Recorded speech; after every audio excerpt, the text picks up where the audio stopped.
नमस्कार, माझा महाराष्ट्राच्या विशेष बातमीपत्रामध्ये आपले स्वागत आहे। आज आपण आलेले आहे देगलूर नाका उर्दू घर या ठिकाणी आलेले आहे। या ठिकाणी आपण पाहू शकतात की अनेक वर्षापासून हे उर्दू घर बांधण्यात आलेलं आहे आणि आज जे आहे महाविकास आघाडीची सरकार आहे। अशोक चव्हाण म्हणतात की हे आमच्या माध्यमातून आमच्या नेतृत्वात हा उर्दू घर आम्ही उभारण्यात आलेला आहे, परंतु याची उद्घाटन कधी होणार हा प्रश्न निर्माण झालेला आहे। आज आपल्या सोबत काही युवक आहे। आज ह्याला 5 वर्ष पूर्ण झालेले आहे उर्दू घरला। हे नेमका कधी चालू होणार हा मोहीम हातीत घेतली होती। त्यांच्याशी आपण विचारणार है कि नेमका है त्यांची मागणी काय होय। आपको क्या लगता है जिस तरीके से आज नांदेड़ में सोशल मीडिया पे फेसबुक पर ये चीज़ वायरल हो रही है कि उर्दू घर बनाकर रखे गया है मगर उसकी उद्घाटन नहीं हुई, तो ये बनाने का कारण क्या था और इस तरीके से उद्घाटन क्यों नहीं हो रहा? आखिर कब खुलेगा उर्दू घर?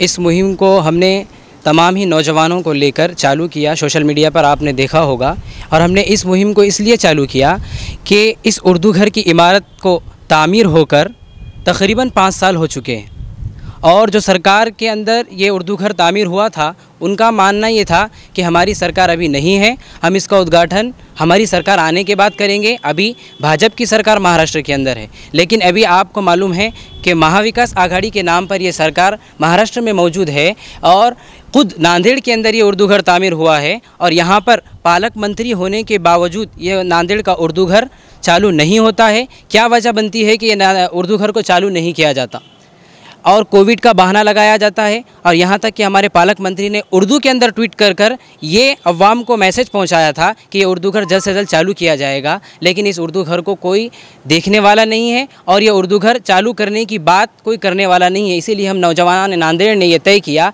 कि हम इस मुहिम का आगाज़ करेंगे और इस मुहिम को सरकार तक इस बात को हम पहुंचाएंगे कि जल्द से जल्द इस उर्दू घर को चालू किया जाए। हमने देखा है कि इलेक्शन की पूरी कैंपेनिंग होती है, संपर्क कार्यालय का उद्घाटन होता है जब कोविड नहीं होता है, लेकिन उर्दू घर की जब बात आती है तो कोविड का बहाना लगाया जाता है।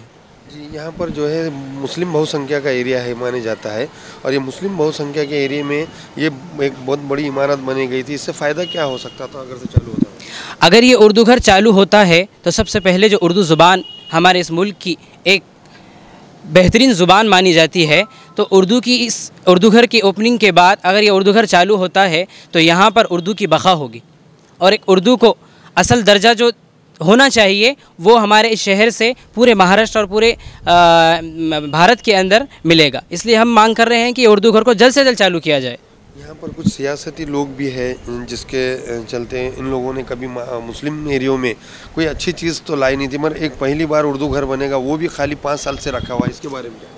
बिल्कुल, उर्दू घर एक बहुत आलीशान इमारत जो महाराष्ट्र सरकार की जानिब से महाराष्ट्र के अंदर पहले उर्दू घर के नाम से नांदेड़ शहर में बनाई गई थी और जब उर्दू घर की ओपनिंग अमल में आई थी उस वक़्त अज़हरुद्दीन साहब, उस वक़्त के अल्पसंख्यक मिनिस्टर अक़लियती उमूर के वज़ीर आरिफ नसीम ख़ान, अशोक चव्हाण साहब और दीगर कई बड़े लीडर जो नांदेड़ में आए थे और एक बेहतरीन इफ्तिताही तकारीब के ज़रिए से ये बताया गया था शहर नांदेड़ के मुसलमानों को और ख़ास तौर से उर्दू ज़ुबान को जानने मानने वालों से, उर्दू दानों से ये वादा किया गया था कि बहुत जल्द नांदेड़ शहर में एक ऐसी इमारत आपको तामीर करके दी जाएंगी जहाँ पर एक लाइब्रेरी होंगी, यहाँ पर 4000 के करीब बुक्स होंगे और यहाँ पर एक स्टडी रूम्स होगा। यहाँ पर उर्दू दानों के लिए, उर्दू अदब से ताल्लुक़ रखने वाले लोगों के लिए, उर्दू के मुसन्निफ़ीन के लिए, उर्दू के सहाफ़ियों के लिए और उर्दू के शोरा कराम के लिए हॉल बनाया जाएगा। यहाँ पर आप लोग प्रोग्राम्स ले सकते हैं और इस तरह के हमको एक वादा करके यहाँ पर एक आलीशान तकरीब को मुनक़िद करके यहाँ पर उर्दू घर के इफ्तिताह किया गया। उसके बाद उर्दू घर तकमील हुआ, तामीर हुआ।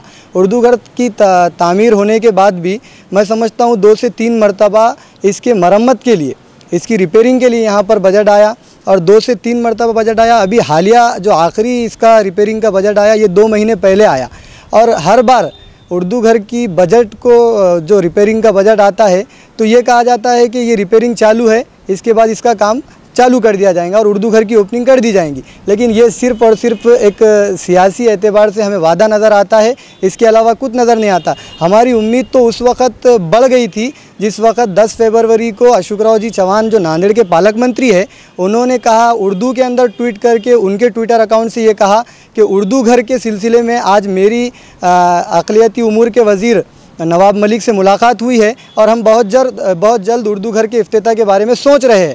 तो हमें ऐसी उम्मीद नज़र आ रही थी कि हो सकता है अशोक राव जी चौहान के कहने के बाद नांदेड़ का उर्दू घर चालू हो जाएगा, लेकिन फिर भी उर्दू घर चालू नहीं होता। उर्दू घर चालू नहीं हुआ और हमने इसके नुकसानात को देखा। उर्दू घर जब चालू नहीं हुआ तो यहाँ पर जुआरियों ने जुआ खेला, शराबियों ने यहाँ पर बैठकर शराब पी और दीगर यहाँ पर बहुत सारे गैर कानूनी और गलत काम यहाँ पर किए गए। यहाँ पर तोड़फोड़ हुई, यहाँ पर चोरी की वारदात पेश आई।